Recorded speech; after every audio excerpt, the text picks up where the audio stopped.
Hello बच्चों, तो आज हम अपना नया चैप्टर स्टार्ट कर रहे हैं, इशू ऑफ शेयर कैपिटल। ये सिमिलर है आपका बिल्कुल इशू ऑफ डिबेंचर से, बस कुछ एक्स्ट्रा टॉपिक है इसके अंदर। तो आज हम वो टॉपिक डिस्कस कर रहे हैं जो डिबेंचर्स और शेयर्स के अंदर बिल्कुल सेम है। बस आपको डिबेंचर की जगह क्या लिखना है, वहां पर शेयर्स लिखना है। ठीक है भाई। अगर आपको याद हो तो मैंने आपको बताया था कि अगर कोई कंपनी है, कंपनी को बिजनेस रन करना है, कंपनी को बिजनेस रन करना है और उसको फंड्स की जरूरत है, फंड्स की। तो कंपनी के पास तीन ऑप्शन होते हैं। ठीक है भाई। पहला ऑप्शन हम सीख चुके हैं कि कंपनी मार्केट में क्या इशू करेगी, डिबेंचर्स। ठीक है। दूसरा, कोई टेंशन नहीं लेनी, जाके बैंक में गए और बैंक से क्या ले लिया, लोन ले लिया, फंड्स आ गए कंपनी के पास, कंपनी बिजनेस रन करने लग गई। तीसरा ऑप्शन होता है कि मार्केट में क्या इशू करे, शेयर्स। अब शेयर्स जो है वो दो टाइप के होते हैं, इक्विटी शेयर्स या प्रेफरेंस शेयर्स। ठीक है भाई।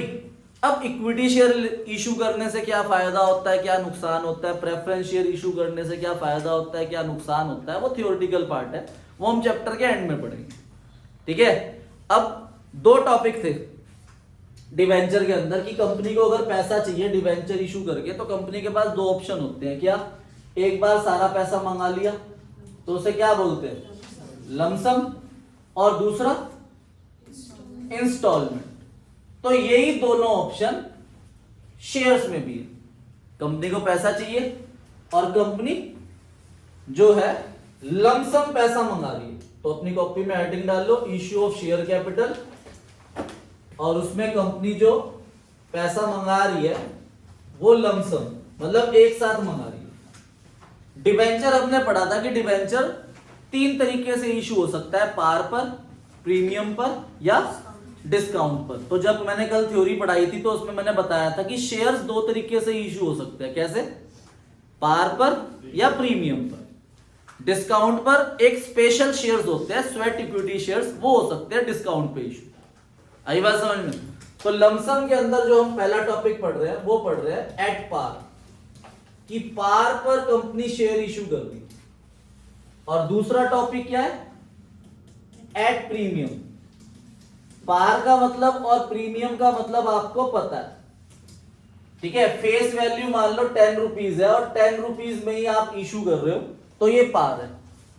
फेस वैल्यू 10 रुपीज है और आप इशू कर रहे हो 12 रुपए में, तो ये 2 रुपए जो एक्स्ट्रा है ये सिक्योरिटी प्रीमियम रिजर्व है।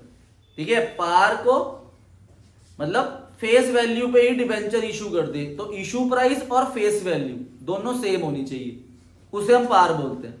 ठीक है। फेस वैल्यू का दूसरा नाम होता है नॉमिनल वैल्यू। पर प्रीमियम का मतलब क्या होता है कि जो इशू प्राइस है वो फेस वैल्यू से ज्यादा है, तो वो प्रीमियम होता है। ठीक है। तो लमसम के अंदर सिर्फ दो जर्नल एंट्री होती है। पहली जर्नल एंट्री अमाउंट रिसीव्ड होने की। ठीक है भाई, याद होगी आपको, क्या होगी, बैंक अकाउंट डेबिट टू। यहां पर आप शेयर लिखोगे अब डिबेंचर की जगह, share application and allotment account. ठीक है। 10 रुपीज 10 रुपीज 10 रुपीज आए। नंबर ऑफ शेयर क्वेश्चन के अंदर है नहीं, अगर होते तो हम उससे मल्टीप्लाई कर देते। फिर ये होती है एप्लीकेशन मनी रिसीव्ड, या नरेशन लिखोगे आप, application money received. Second journal entry, share application and allotment account debit to share capital account. वहां डिवेंचर होता था, यहां शेयर कैपिटल लिखा जाएगा। और ये आपको याद रखना है कि शेयर कैपिटल के आगे जो वैल्यू आती है वो हमेशा कौन सी होती है, फेस वैल्यू। वहां डिवेंचर के आगे फेस वैल्यू आती थी, या शेयर कैपिटल के आगे फेस वैल्यू आएगी। यहां पर 10 रुपीज, यहां पर 10 रुपीज। ये दो जर्नल एंट्री होगी अगर हम लमसम में पार के अंदर इशू कर रहे हैं शेयर्स। ऐसे क्वेश्चन ही पूछ सकता है आपका एग्जामिनर प्रैक्टिकल लेने वाला, कि बताओ फॉर फीचर की जर्नल एंट्री क्या होगी। ठीक है। शेयर इशू करे प्रीमियम पे, बताओ क्या जर्नल एंट्री होगी। कितने टाइप के शेयर्स होते हैं, equity shares, preference shares. Lump sum पे हमने पार पे इशू करा, तो बताओ क्या दो जर्नल एंट्री होगी। ये तब पूछेगा बच्चा, मतलब तब पूछेगा टीचर अगर वो ये देखना चाह रहा है बस कि बच्चे कुछ तो आता हो। अब मान लो उसने एक ज्योत से पूछा कि बेटा डेप्ट इक्विटी रेशियो का फॉर्मूला बताओ, तो एक ज्योति बताओ डेप्ट इक्विटी रेशियो का फॉर्मूला। अब इसने बोल दिया नहीं, अब वो समझ जाएगा एग्जामिनर कि ये बच्चा जो है बहुत होशियार है, क्योंकि नाम में फॉर्मूला है डेप्ट अपॉन इक्विटी। अब ये डेप्ट इक्विटी रेशियो का फॉर्मूला भी नहीं बता रहा, तब वो दया खाएगा इस पे कि ये तो बहुत होशियार बच्चा, तो बताओ बेटा आपसे क्या पूछूं। ठीक है भाई, अब ये तब भी नहीं बोलता, तब भी उसे कुछ ना पूछना पड़ेगा। मैं हूं मान लो, तो मैं पूछूंगा बताओ चैप्टर के नाम बता दो 5, ऐसे पूछ सकता है। ये अफवाहें है कि ये भी पूछ सकता है कि बताओ कितनी सीढ़ियां चढ़ के आए आप। ठीक है, जैसे आप रील्स में देखते हो आईएएस के इंटरव्यू में, ये सब बातें नहीं पूछता। अगर ये सामने एग्जामिनर पूछ रहा है तो बस इसका मतलब वो एग्जामिनर ही वो है। ठीक है, ठीक है भाई। तो ऐसे बच्चों को देख के उल्टे सीधे क्वेश्चन पूछ सकता है एग्जामिनर। बहुत ज्यादा होशियार बच्चा आ जाए कि भाई एग्जामिनर बच्चा, भाई इससे तो कोई ना कोई गलत आंसर निकलवाना ही है मुझे।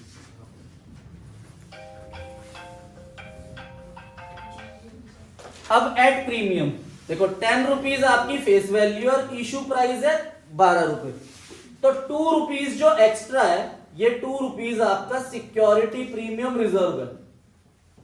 ठीक है, तो अभी आपके पास 12 रुपए है, तो पहली एंट्री सेम होगी, bank account debit to share application and allotment account 12 rupees आ रहे हैं, तो 12 रुपीज से पहली जर्नल एंट्री होगी और नरेशन लिख दोगे आप एप्लीकेशन मनी रिसीव्ड। अब दूसरी journal entry share application and allotment allotment account debit to share capital account and to security premium reserve account.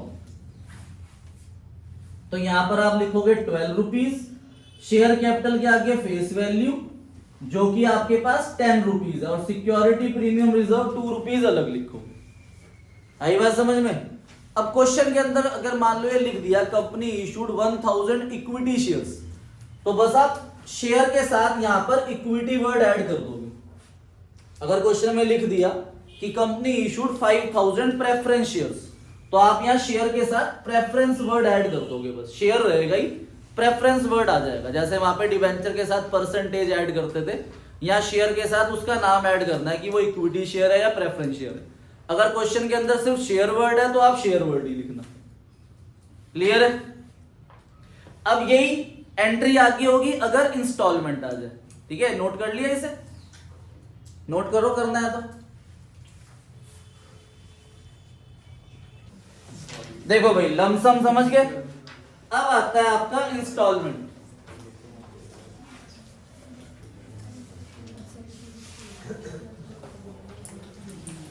अब इंस्टॉलमेंट के अंदर भी आपके दो केस है, एट पार और दूसरा एट प्रीमियम।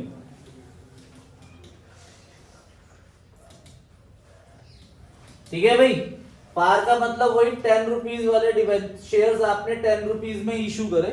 अब आप 10 रुपीज जो है वो एक साथ नहीं मांग रहे हो, उसमें इंस्टॉलमेंट लिख दी, तो इंस्टॉलमेंट बताएंगे वो कि मान लो 3 rupees on application and 4 rupees on allotment and 3 rupees on first and final call, तो ऐसे लिखा जाएगा। और अगर प्रीमियम पे 10 रुपीज वाले डिवेंचर मान लो आपने 11 रुपीज में इशू करे, तो 1 रुपीज जो एक्स्ट्रा है वो क्या है, सिक्योरिटी प्रीमियम रिजर्व। तो यहां पर भी वो बाइफर्केशन बताएगा कि 10 रुपीज में से मान लो 3 rupees on application, 4 + 1 on allotment, 4 + 1 on allotment and balance रह गए आपके 3 rupees on first and final call.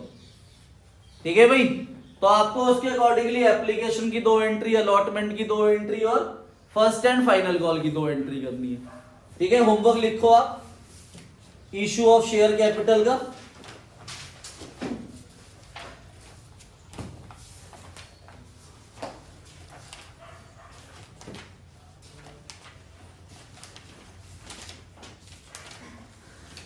Illustration number 5, illustration 6, illustration 7, illustration 8, illustration 9 and illustration number 11। ठीक है, ये जर्नल, इसमें सिर्फ जर्नल एंट्रीज वाली इलस्ट्रेशंस करनी है आपने, आगे बैलेंस शीट वगैरह नहीं बनानी। ठीक है।